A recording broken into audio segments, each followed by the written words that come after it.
क्या चीन का ब्रह्मपुत्र दरिया पर डैम वाकई इंडिया और बांग्लादेश के लिए खतरा है? चीन ने तिब्बत से निकलने वाले ब्रह्मपुत्र दरिया पर डैम की तामीर शुरू कर दी है, जिस पर इंडिया और बांग्लादेश को तशवीश है।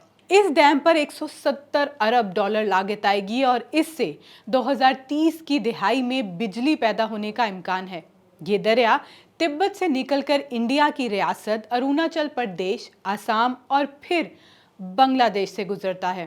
मंसूबे के तहत दरिया के 50 किलोमीटर हिस्से पर 5 डैम बनेंगे।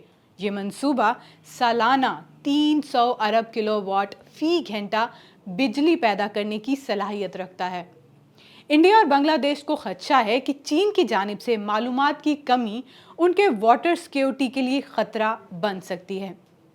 अरुणाचल प्रदेश के वजीर आला के मुताबिक डैम दरियाए ब्रह्मपुत्र को खुश्क कर सकता है, जबकि पानी का अचानक अखराज असम जैसे इलाकों में सैलाब ला सकता है। माहिरीन कहते हैं कि डैम से पानी के साथ साथ मिट्टी का बहाव भी कम हो जाएगा, जो ज़राअत के लिए नुकसानदेह हो सकता है। जबकि चीन ने इन तमाम खदशात को मुस्तरद करते हुए इसे अपने अंदरूनी मामलात करार दिया है।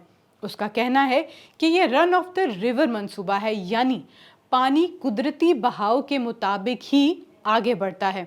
रिपोर्ट्स के मुताबिक ब्रह्मपुत्र दरिया में ज़्यादातर पानी चीन से नहीं बल्कि हिमालय के जनूबी इलाकों में मूनसून बारिशों से आता है।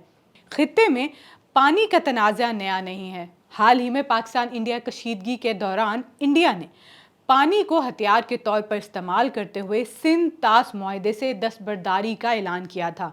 सिंध तास मुआहदा 1960 में पाकिस्तान और इंडिया के दरमियान आलमी सालसी के तहत तय पाया था, जिसके तहत दरियाए सिंध, झेलम और चनाब का पानी पाकिस्तान को, जबकि रावी, सुतलज और ब्यास का पानी इंडिया को दिया गया था।